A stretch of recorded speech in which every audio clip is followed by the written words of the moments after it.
আমি একবার একটা ভাতের হোটেল দিয়েছিলাম। নিজের নামের সঙ্গে মিলিয়ে হোটেলের নাম আহমেদিয়া হোটেল। আসুন আপনাদের সেই হোটেলের গল্প বলি। ১৯৭১ সনের কথা। মুক্তিযুদ্ধের শেষ পর্যায়ে রোজার মাস। থাকি মহসিন হলের ৫৬৪ নম্বর রুমে। ঢাকা বিশ্ববিদ্যালয়ের হলগুলো তখনও ছাত্রদের জন্য নিরাপদ বলে ভাবা হতো, কারণ যারা এই সময়ে হলে থাকবে তারা অবশ্যই পাকিস্তান অনুরাগী। হলে থেকে বিশ্ববিদ্যালয়ে ক্লাস করছে, এরা সবাই শান্ত এবং সুবোধ ছেলে। মুক্তিবাহিনীতে না গিয়ে পড়াশোনা করছে। আমার তখন কোথাও থাকার জায়গা নেই। নানার বাড়ি মোহনগঞ্জে অনেকদিন লুকিয়েছিলাম, আর থাকা যাচ্ছে না। আমার নানা যান দীর্ঘদিনের মুসলিম লীগ কর্মী, তখন শান্তি কমিটির সভাপতি হয়েছেন মাত্র। নানাজানের শান্তি কমিটিতে যোগ দেওয়ার ব্যাপারটা ব্যাখ্যা করার প্রয়োজন বোধ করছি। আমি আমার নানাজানের জন্য সাফাই গাইছি না, আমার সাফাইয়ের তার প্রয়োজনও নেই। তবু সুযোগ যখন পাওয়া গেল বলি। চারদিকে তখন ভয়ঙ্কর দুঃসময়। আমার বাবাকে পাকিস্তানি মিলিটারি গুলি করে হত্যা করেছে। নানাজান আমাদের সুদূর বরিশালের গ্রাম থেকে উদ্ধার করে নিজের কাছে নিয়ে এসেছেন। তাও এক দফায় পারেননি, কাজটি করতে হয়েছে দুবারে।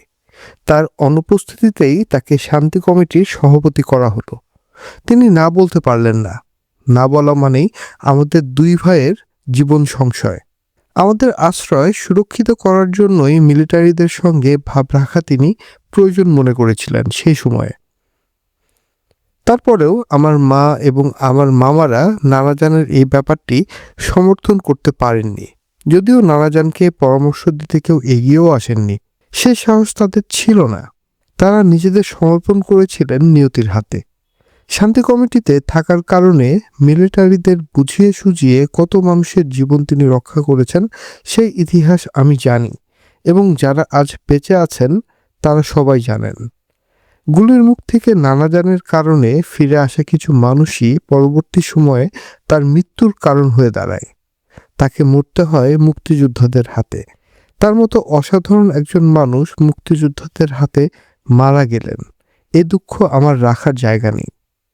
মিলিটারিরা নানাজানকে ঠিক বিশ্বাস করতে পারেনি। হঠাৎ হঠাৎ অদ্ভুত সময়ে তারা বাড়িতে উপস্থিত হয়, বাড়ি ঘুরে ফিরে দেখে। একদিন তারা আমাদের দেখে ফেলল, ভুরু কুঁচকে বলল, এরা কি বিশ্ববিদ্যালয়ের ছাত্র? দেখে তো সেরকমই মনে হয়। এরা বিশ্ববিদ্যালয়ে না গিয়ে ঘরে বসে আছে কেন? নানাজান কোনো সদুত্তর দিতে পারলেন না। তিনি বিড়বিড় করে বললেন, ঢাকায় পাঠাতে ভরসা পাচ্ছি না বলে আটকে রেখেছি, তবে শীঘ্রই পাঠাবো। আমি নিজেও এক জায়গায় বসে থাকতে থাকতে ক্লান্ত হয়ে পড়েছি। মুক্তিবাহিনীতে যোগ দেওয়ার ইচ্ছা প্রকাশ করে একটি চিঠি পাঠিয়েছি ৫ নম্বর সেক্টরের সালেহ চৌধুরীকে। দৈনিক বাংলার সালেহ চৌধুরী যিনি, তিনি তখন ভাটি অঞ্চলে প্রবল প্রতাপে মুক্তিবাহিনী নিয়ে ঘুরে বেড়াচ্ছেন। তিনি আমার চিঠির জবাব দিলেন না। এটা অবশ্য আমার জন্য ভালোই হয়েছে। মনের দিক থেকে আমি চাচ্ছি না জবাব আসুক। জবাব এলেই মুক্তিবাহিনীতে যোগ দিতে হবে এবং অবধারিতভাবে মিলিটারির গুলি খেয়ে মরতে হবে। এত তাড়াতাড়ি মৃত্যুকে স্বীকার করে নেওয়ার মতো মানসিক প্রস্তুতি আমার ছিল না। আমি ভীতু হয়ে জন্মেছি। কাজেই চলে এলাম ঢাকায়, উঠলাম হলে। বলা চলে হাঁপ ছেড়ে বাঁচলাম। আমার অতি প্রিয়জন আনিস ভাইও দেখি হলেই আছেন, আমার পাশের ঘরে থাকেন। ফিজিক্সে পড়াশোনা বাদ দিয়ে তিনি তখন সিনেমা নিয়ে পড়াশোনা করেন, একটা চিত্রনাট্যও তৈরি করেছেন। তার একটা ট্রানজিস্টার রেডিও আছে। সেই ট্রানজিস্টার রেডিওতে স্বাধীন বাংলা বেতার, বিবিসি, ভয়েস অফ আমেরিকা শোনা হয়। রাত যখন গভীর আমরা চলে যাই ৬ তলায়। সেখানে দুটি ছেলে আছে, দুই ভাই। তারা প্ল্যানচেটের বিষয়ে নাকি বিশেষজ্ঞ। তারা প্ল্যানচেটে ভূত নামায়। ভূতের মারফতে অনেক তথ্য আসে। দেশি ভূতদের মধ্যে সবাই আবার ভুবন বিখ্যাত। তাদের ভূত না বলে আত্মা বলা উচিত, নয়তো তাদের অসম্মান হবে। যেমন রবীন্দ্রনাথ, মহাত্মা গান্ধী, শেরে বাংলা। এদের মধ্যেও রবীন্দ্রনাথ খুবই মিশুক প্রকৃতির। ডাকলেই চলে আসেন। দেশ কবে স্বাধীন হবে জানতে চাইলে বলেন, ধৈর্য ধরো, ধৈর্য ধরতে শেখো, 2 থেকে 3 বছরের মধ্যেই স্বাধীনতা পাবে। রবীন্দ্রনাথের রাজনৈতিক চিন্তাভাবনার ওপর আমাদের আস্থা কম ছিল বলেই বোধহয় মোহাম্মদ আলী জিন্নাহকেও এক রাতে আনা হয়। তিনি এসেই আমাদের স্টুপিড ননসেন্স বলে গালাগালি করতে থাকেন। মোটের ওপর আমাদের সময়টা ভালো কাটছিল। ভূত বিশেষজ্ঞ দুই ভাই পরকাল, আত্মা, সৃষ্টিকর্তা বিষয়ে নানা জ্ঞান দেয়। শুনতে মন্দ লাগে না। সবচেয়ে বড় কথা, মিলিটারি এসে ধরে নিয়ে মেরে ফেলবে এই সার্বক্ষণিক ভয়ের হাত থেকে কিছুটা নিস্তার মিলেছে। তবে কষ্ট একটাই, খাওয়ার কষ্ট। রোজার সময় বলেই সব দোকান বন্ধ। হোটেল তো বন্ধই, চায়ের দোকানও বন্ধ, হলের মেসও বন্ধ। ধর্মীয় কারণে নয়, নিতান্ত বাধ্য হয়েই হলে অনেকেই রোজা রাখছে। সেখানেও বিপদ আছে। বিকেলে ইফতারি কিনতে নিউ মার্কেট গিয়ে একজন মিলিশিয়ার বেধড়ক মার খেল। মিলিশিয়ার বক্তব্য, রোজার দিনে এই ছাত্র নাকি ছোলা ভাজা খাচ্ছিল। আমি নিজে ক্ষুধা সহ্য করতে পারি না। খিদে পেলেই চোখে অন্ধকার দেখি। অল্প বয়সের ছেলেমেয়েরা প্রথম এবং শেষ রোজা রেখে রোজা বেঁধে ফেলার যে প্রক্রিয়া করে, আমি তাও পারি না। প্রথম রোজাটা রাখি, শেষটা রাখি না, সম্ভব হয় না। আমি মহা বিপদে পড়লাম। দুপুরে চিনি দিয়ে পাউরুটি খাই, খিদে যায় না, সারাক্ষণ খিদে লেগে থাকে। একদিন দোকান থেকে একটা হিটার কিনে আনলাম। টিনের বাটিতে কিছু চাল ফুটিয়ে নিলাম, ডিম ভাজলাম। লবণ কেনা হয়নি, লবণহীন ডিম ভাজা দিয়ে ভাত খেলাম। অমৃতের মতো লাগলো। আনিস ভাই এসে আমার সঙ্গে যোগ দিলেন। পরের দিন ভূত বিশেষজ্ঞ দুই ভাই এসে উপস্থিত। তারা জানতে চায় তাদের কাছে অ্যালুমিনিয়ামের একটা বড় সসপ্যান আছে, আমরা সেটা চাই কিনা। আমি বললাম, অবশ্যই চাই। তখন দুই ভাই মাথা চুলকে বলল, তারা কি আমার সঙ্গে খেতে পারবে কিনা, খরচ যা লাগবে দেবে। তারাও নাকি দুপুরে শুধু পাউরুটি খেয়ে আছে। আমি বললাম, অবশ্যই খেতে পারবে। চতুর্থ দিনে আমাদের সদস্য সংখ্যা হলো 10। অতি সস্তায় দুপুরের খাওয়া, ভাত, ডাল এবং ডিম ভাজি। সবাই খুব মজা পেয়ে গেল। আসলে কারোরই তখন কিছু করার নেই। বিশ্ববিদ্যালয়ের নামে মাত্র খোলা, কেউ সেখানে যায় না। সবাইকে হলে বন্দি থাকতে হয়। বন্দি জীবনে বৈচিত্র্য হলো এই রান্নাবান্না, খেলা। আমরা একদিন একটা ফুল স্কেপ কাগজে লিখলাম, আহমেদিয়া ভাতের হোটেল। ভাত 1 টাকা, ডাল 8 আনা, ডিম 1 টাকা। হোটেলের নিয়মাবলী, যাহারা খাদ্য গ্রহণ করিবেন তাহারা সকাল 10টার মধ্যে নাম এন্ট্রি করাইবেন। 2, খাওয়ার সময় ভাত নরম না শক্ত এই বিষয়ে কোনো মতামত দিতে পারিবেন না। ফুলস্কেপ কাগজটি আমার ঘরের দরজায় আঠা দিয়ে সেঁটে দেওয়া হলো। এক রোববারে ইমপ্রুভ ডায়েটের ব্যবস্থা হলো, ভুনা খিচুড়ি এবং ডিম ভাজা। ভুনা খিচুড়ি কি করে রাঁধতে হয় তখন জানি না। ভূত বিশেষজ্ঞ দুই ভাই বলল, তারা খিচুড়ি রাঁধতে জানে, তাই তারাই রাঁধবে। এই বিষয়ে কাউকে কোনো চিন্তা করতে হবে না। শুধু খিচুড়ি না, তারা নাকি কলিজিও রাঁধবে। সকাল থেকে রান্নার আয়োজন শুরু হলো। সদস্যদের আগ্রহের সীমা নেই। রান্না শেষ হতে হতে 2টো বেজে গেল। আমরা খেতে বসবো, তখন হঠাৎ একজন ছুটে এসে বলল, মিলিটারি হল ঘেরাও করে ফেলেছে। আমরা হতভম্ব। হল কেন ঘেরাও করবে? হল তো খুব নিরাপদ হওয়ার কথা। দেখতে দেখতে হলে মিলিটারি ঢুকে পড়ল। ভেড়ার পালের মতো আমাদের তাড়িয়ে নিয়ে গেল নিচে। সবাইকে লাইন বেঁধে দাঁড়া করালো। আমরা আতঙ্কে জমে গেলাম। কি হচ্ছে এসব? সব মিলে 40 থেকে 45 জন ছাত্র, হলের কিছু কর্মচারীও আছে।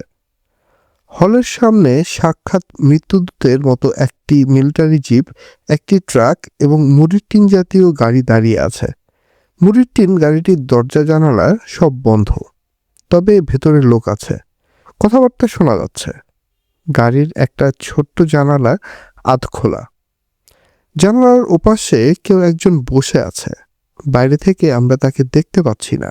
জানালার সামনে দিয়ে যাওয়ার সময় গাড়ির ভেতরে বসা কেউ একজন হঠাৎ বলে বসে, একে আলাদা করো। তাকে আলাদা করা হয়। এইভাবে 4 জন আলাদা করা হলো। 3 জন ছাত্র, একজন হলের কর্মচারী। 3 জন ছাত্রের মধ্যে একজন আমি। কি সর্বনাশ! এখন কি করি? মিলিটারি ধরে নিয়ে যাওয়ার নাম তো নিশ্চিত মৃত্যু। এত তাড়াতাড়ি মারা যাব? আমাদের খোলা ট্রাকে তোলা হলো। মিলিটারিরা আমাকে নিয়ে রওনা হলো। আমি হলের দিকে তাকালাম। আমার বন্ধুদের দিকে তাকালাম। আমি জানি এই হল, বন্ধুদের প্রিয় মুখ আর আমি কখনো দেখতে পাবো না। আমাদের নিয়ে যাওয়া হলো আণবিক শক্তি কমিশন ভবনে।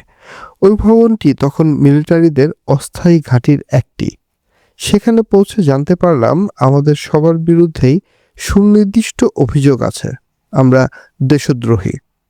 ঢাকায় গেরিলা বাহিনীর সঙ্গে আমাদের যোগাযোগ আছে। কি ভয়ানক অবস্থা! সেখান থেকে জিপে করে আমাদের পাঠানো হলো বন্দি শিবিরে। বিরাট একটা হলঘরের মতো জায়গায় আমাদের রাখা হলো। আরও অনেকেই সেখানে আছেন। সবার চোখেই অদ্ভুত এক ধরনের ছায়া, সম্ভবত মৃত্যুর ছায়া।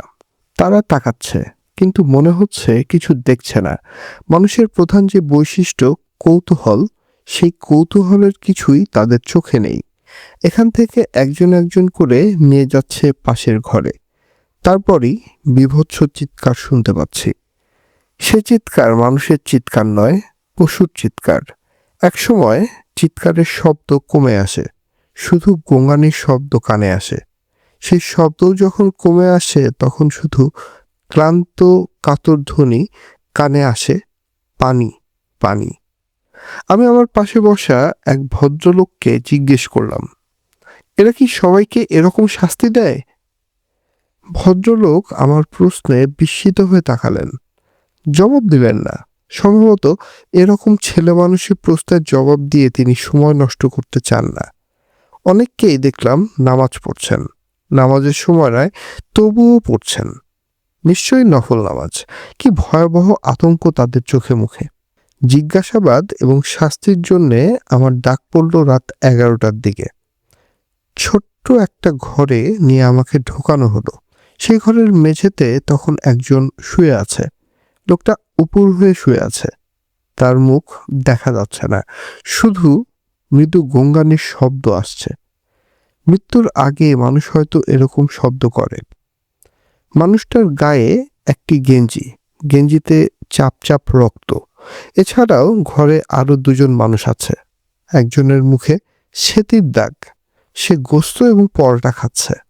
অন্য একজনের হাতে এক কাপ চা, সে পিরিচে ঢেলে চা খাচ্ছে। দুজনের মুখই হাসি হাসি। মেঝেতে একজন মানুষ মারা যাচ্ছে, তা নিয়ে তাদের কোনো রকম মাথা ব্যথা নেই। মৃত্যু তখন এতই সহজ। আমি ঘরে ঢুকতেই মুখে সেতির দাগওয়ালা মানুষটা বলল, উর্দুতে বলল, আমি খাওয়া শেষ করে নেই, তারপর তোমার সঙ্গে খোশ গল্প করব। আপাতত বিশ্রাম করো। হা হা হা। লোকটার খাওয়া দেখে এই প্রথম মনে হলো আজ সারাদিন আমি কিছুই খাইনি। হোটেল আহমেদিয়ায় আজ ইমপ্রুভ ডায়েট রান্না করা হচ্ছে। আমার বন্ধুরা কি কিছু খেতে পেয়েছে? না, ওই দিন আমার বন্ধুরা কিছু খেতে পারেনি। আমাদের ধরে নিয়ে যাওয়ার পর তারা সবাই এসে বসলো আমার রুমে। আনিস সাবেদ বলল, হুমায়ুনকে বাদ দিয়ে এই খাবার আমি খেতে পারবো না, তোমরা খাও। অন্যরাও রাজি হলো না।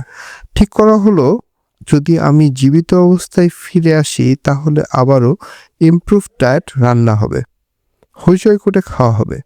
আনিস সাবেদ আমার দরজার সামনে থেকে আহমেদিয়ার হোটেলের সাইনবোর্ড তুলে ফেললেন। পরম করুণাময়ের অসীম কৃপায় আমি জীবিত অবস্থায় ফিরে আসি। বন্ধুবান্ধবরা যখন নানান দিকে ছড়িয়ে ছিটিয়ে পড়েছে, আমি ফিরে আসি জনশূন্য ফাঁকা হলে। জীবিত ফিরে আসার উত্তেজনায় দুরাত আমি এক ফোঁটা ঘুমোতে পারিনি। বারবার মনে হতো এটা হয়তো স্বপ্ন। স্বপ্ন কেটে যাবে, আমি দেখব মুখে সেতি দাগওয়ালা মানুষটা বলছে, একে নিয়ে যাও, মেরে ফেলো। দেখতে দেখতে 20 বছর পার হয়ে গেল। আনিস সাবেদ মারা গেল ক্যান্সারে। বন্ধুবান্ধবরা আজকে কোথায় জানিও না।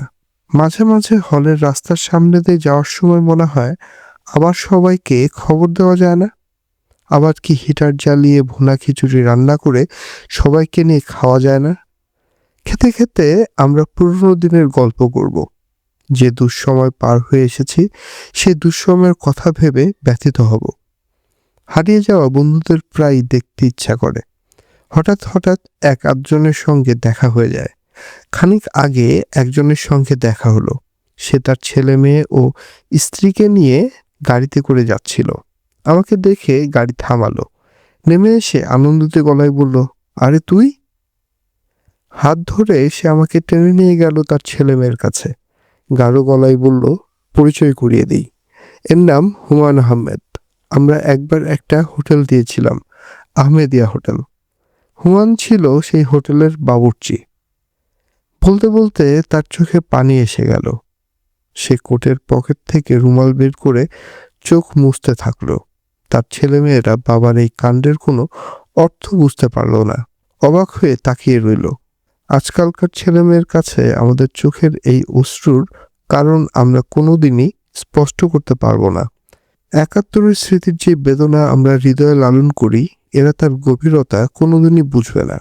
বোঝার প্রয়োজনও সম্ভবত তেমন নেই। এরা সুখে থাকুক, কোনোদিনও যেন আমাদের মতো দুঃসময়ের ভেতর দিয়ে তাদের যেতে না হয়। এরা যেন থাকে দুধে ভাতে।